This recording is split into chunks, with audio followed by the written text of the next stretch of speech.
Fenerbahçe için şampiyonluk yarışında belki de sezonun en kritik akşamlarından biriydi. Kesinlikle öyleydi. Yükselen bir form grafiği var, özgüvenli bir takım ve kazanılması halinde liderle aradaki puan farkını sadece 1'e indirecek bir Başakşehir deplasmanı. Bütün hafta konuşulan tek şey buydu zaten. Psikolojik üstünlük tamamen ele geçirilecekti ama o akşam Kadıköy'e dönenler için hava tamamen farklıydı. Hem de nasıl farklı? Sonuç bir birlik bir beraberlik ve tabii ki dev bir hayal kırıklığı. Ama bu sadece bir puan kaybı değil. Seninle paylaştığın kaynaklara baktığında spor yorumcularının neredeyse tamamının kullandığı ortak bir tanım var ki bu çok ağır bir itham. Nedir o? Son yılların en üretkenlikten uzak, en kötü Fenerbahçesi. Sadece bir maç özeti çıkarmayacağız. Seninle birlikte masaya yatırdığımız kaynakların ışığında şu temel sorunun cevabını arayacağız. Evet. Bu tek seferlik bir iş kazası mı, yoksa şampiyonluk yolunda çok daha derin, yapısal bir çatlağın ilk işareti mi? Yani teknik direktörün hataları mı, oyuncuların formsuzluğu mu, yoksa daha büyük bir planlama sorunu mu var? Bu kritik 2 puan kaybının ardındaki gerçek nedenleri mercek altına alıyoruz. Harika bir başlangıç noktası. Hadi gel, konuyu en başından, sahanın içinden açalım.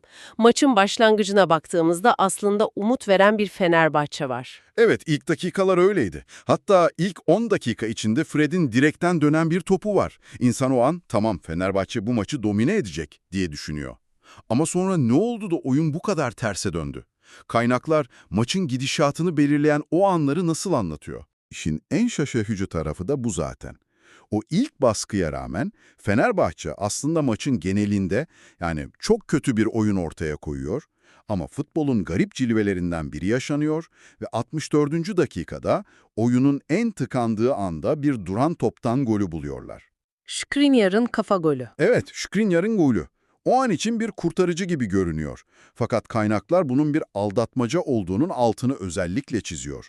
Bu gol Fenerbahçe iyi oynadığı için değil, kötü oyununa rağmen geldi. Takımın oyunu domine etmeden skoru bulduğunun en net kanıtıydı. Yani aslında o gol kötü gidişatı maskeleyen bir anomaliydi. Kesinlikle. Tam olarak bir anomaliydi.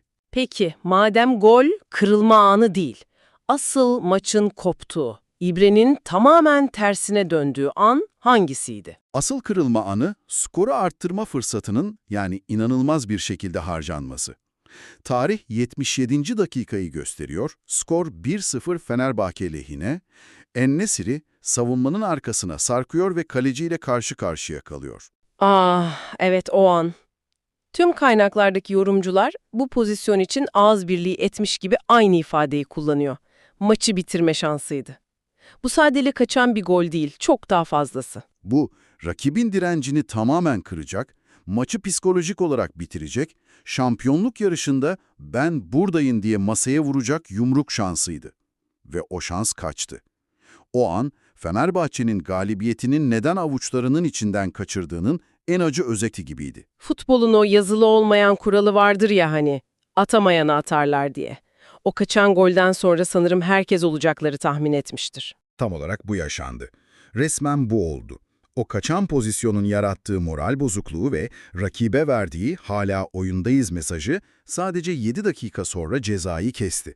84. dakikada Bertu Yıldırım sahneye çıktı ve skoru 1-1'e getirdi. Peki o golde bir savunma hatası var mıydı? Hem de nasıl. Kaynaklar bu goldaki kolektif savunma hatasına özellikle dikkat çekiyor. Pozisyonun başlangıcında İsmail'in kanattan yapılan ortaya yeterli baskıyı yapamaması, hemen arkasında ise Oğuz'un pozisyonunu kaybederek Bertu'yu ceza sahasında bomboş bırakması. Zincirleme bir hata silsilesi. Ve sonuç? Sonuç ne oldu? Liderle puan farkı 1'e inecekken bir anda 3'e çıktı. Daha da kötüsü Trabzonspor'un Fenerbahçe'yi geçerek ikinciliğe yükselme ihtimali doğdu. Bütün bir haftanın planı 7 dakikalık bir kontrol kaybıyla resmen çöpe gitti. Sahanın içinde yaşananlar bu kadar netken, insan ister istemez kenara teknik direktör Domenico Tedesco'ya dönüyor. Çünkü yorumcuların neredeyse tamamı bu faturayı doğrudan ona kesmiş durumda. Hatta kaynaklarda ölümcül hatalar gibi çok sert ifadeler var. Tedesco'yu bu kadar eleştirinin odağına koyan temel kararları neydi? Bunu şöyle açıklayabilirim. Eleştirilerin temelinde tek bir şey var. Tedesco'nun kendi yarattığı ve son haftalarda tıkır tıkır işleyen kazanma formülünü en kritik maçta kendi elleriyle bozması. Çalışan sistemi bozması yani Aynen öyle. Son haftalarda Fenerbahçe'yi taşıyan, maçları kazandıran sihirli bir orta saha üçlüsü vardı. Merkezde oyun kuran Asensio, dinamizmiyle İsmail ve savunma sigortası Alvarez. Kaynaklara göre Tedesco bu maça başlarken bu üçlüyü dağıtarak en büyük hatayı yaptı. nasıl dağıttı? Asensio'yu merkezdeki o oyun kurucu rolünden alıp kanada hapsetmesi, takımın beynini yerinden çıkarmak gibiydi resmen.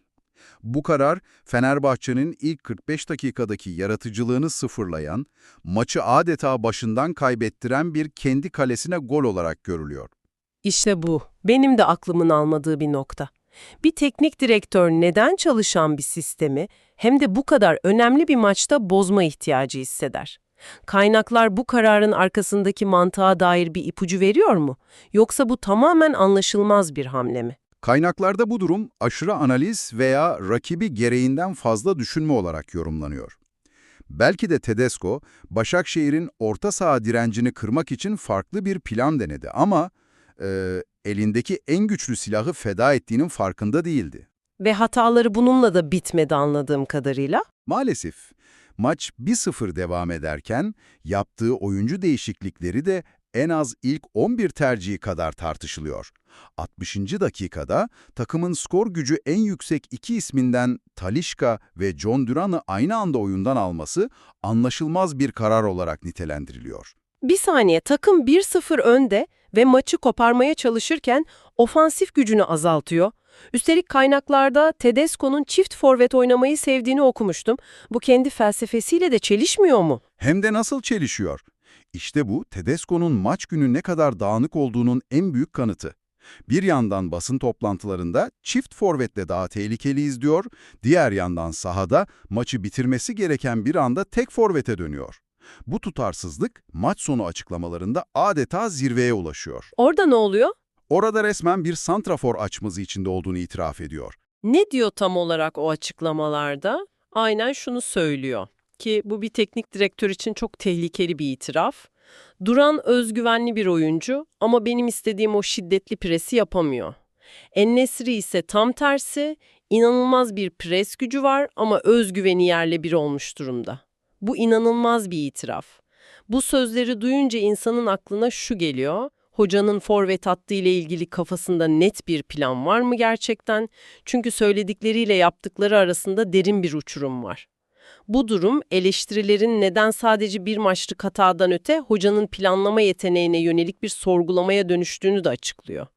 Bir teknik direktörün planı bu kadar tartışılırken en mükemmel planın bile sahadaki oyuncular onu uygulayamıyorsa bir hiç olduğunu unutmamak gerek. Ve kaynaklara göre o gece sahadaki en büyük hayal kırıklıklarından biri üzerine en çok yatırım yapılan isimdi. Tam 25 milyon euroluk Kerem Aktürkoğlu. Evet, Kerem. Onun performansı hakkında neler söyleniyor? Bu da akla şu önemli soruyu getiriyor: Kerem Aktürkoğlu, Fenerbahçe'ye ne zaman gerçek anlamda bir maç kazandıracak? Kaynaklarda onun istatistikleri özellikle vurgulanıyor ve tablo gerçekten endişe verici. Neler var o tabloda? Koskoca 90 dakikada kaleyi bulan tek bir şutu yok. Arkadaşlarına hazırladığı tek bir kilit pas yok ve denediği 3 çalımdan da başarıyla çıkamamış. Ama yorumcular sadece bu soğuk istatistiklere takılmıyor. Asıl eleştiri vücut dilindeki düşüklüğe, oyuna etki etme konusundaki isteksizliğine ve sahada adeta kaybolmasına yönelik. Artık maç özetlerinde bile görünmeyen bir Kerem tanımı yapılıyor. Bu 25 milyon euroluk bir yatırım için kabul edilebilir bir durum değil. Yaratıcı bir oyuncunun kötü bir gün geçirmesi bir yere kadar anlaşılabilir. Ama bir forvetin, görevi gol atmak olan bir oyuncunun maçın kader anında topu ağlara gönderememesi, bu affedilmiyor. En-Nesyri de o kaçırdığı golle eleştiri oklarının tam hedefindeydi sanırım. Kesinlikle. O kaçırdığı golle sadece maçı bitirme şansını değil, belki de kendi Fenerbahçe kariyerindeki son krediyi de tüketti. Kaynaklarda artık onun kritik anlarda, özellikle maçın son bölümlerinde oyuna girmemesi gerektiği yönünde çok net bir görüş birliği var. Yani bir daha o anlarda şans verilmesin mi deniyor? Aynen öyle. Yorumcular, Tedesco'nun onu kazanmaya çalışma ısrarından artık vazgeçmesi gerektiğini, çünkü baskı altında sonuç alamadığının defalarca kanıtlandığını söylüyor. Durum bu kadar basit ve net. Atamıyor. Şu ana kadar çizdiğimiz tablo oldukça karanlık. Sanki bütün takım bir çöküş yaşamış gibi. Peki bu enkazın içinde hiç mi ayakta kalan, performansıyla ben buradayım diyen bir isim yoktu? Beni en çok şaşırtan şeylerden biri de bu oldu. Bu kadar olumsuzluğun içinde evet vardı. Gerçekten mi? Kimler? Hem de iki isim. Performanslarıyla adeta parlıyor. Stoper tandemi Skriniar ve Yiğit Efe Demir. Kaynaklara göre bu iki oyuncu savunmada kelimenin tam anlamıyla kusursuz oynamış. Girdikleri bütün hava topu mücadelelerini kazanmışlar. Rakamlar nasıl? Skriniar ise 5'inin 5'ini almış. Hatta takımın tek golünün de bir stoperden, Skriniar'dan geldiğini unutmayalım. Doğru, golü atmıştı. Bu durum aslında çok önemli bir şeyi gösteriyor. Sorun takımın her bölgesinde değil. Fenerbahçe'nin savunma merkezi kaya gibi sağlam ama yaratıcılık ve bitiricilik konusunda ciddi bir kriz yaşıyor. İşte şimdi parçalar birleşmeye başlıyor. Bir yanda kafa karışıklığı yaşayan bir teknik direktör, diğer yanda sorumluluk alamayan hücum oyuncuları ama bir yandan da görevini fazlasıyla yapan bir savunma hattı. Peki tüm bunlar şampiyonluk yarışı için ne anlama geliyor? Yazının başında sorduğumuz o soruya geri dönelim. Bu bir iş kazası mı yoksa daha derin, yapısal bir sorunun habercisi mi? Kaynakların ortak görüşü bunun bir günlük formsuzluktan çok daha fazlası olduğu yönünde. Bu maç, Fenerbahçe'nin şampiyonluk yolundaki iki temel yapısal eksiğini çok net bir şekilde ortaya çıkardı. Birincisi, güvenilir bir golcü krizi.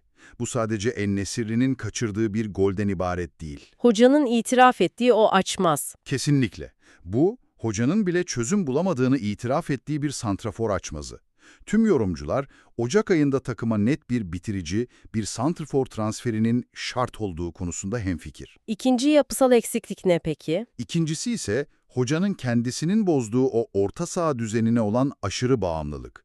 Maç bize gösterdi ki, Asensio merkezde oyun kurucu rolünde oynamadığı zaman takımın oyun zekası, yaratıcılığı dramatik bir şekilde düşüyor. Bir B planı yok. Yani tek bir plana bağlı kalmış takım. Evet, takımın bütün hücum organizasyonu tek bir oyuncunun mevkisine endekslenmiş durumda. Bu da Fenerbahçe'yi çok kırılgan ve öngörülebilir bir takım yapıyor. Kaynaklarda rakipleri Galatasaray'la yapılan ilginç bir kıyaslama da dikkatimi çekti. Özellikle sıkışan oyunları çözme konusunda bir bireysel yetenek farkından bahsediliyor. Bu ne anlama geliyor? Bu çok kritik bir tespit. Kaynaklarda Fenerbahçe'nin rakibi Galatasaray gibi maçı tek başına alabilecek, oyun tıkandığında iki oyuncuyu ekarte edip sonuca gidebilecek özel yeteneklere daha az sahip olduğu belirtiliyor. Örnek olarak kimler veriliyor? Örnek olarak Osimhen, Sané gibi oyuncu profillerinden bahsediliyor. Demek istenen şu, Galatasaray'ın oyunu kötü olduğunda bile sahneye çıkıp kilidi açabilecek bireysel sihirbazları var.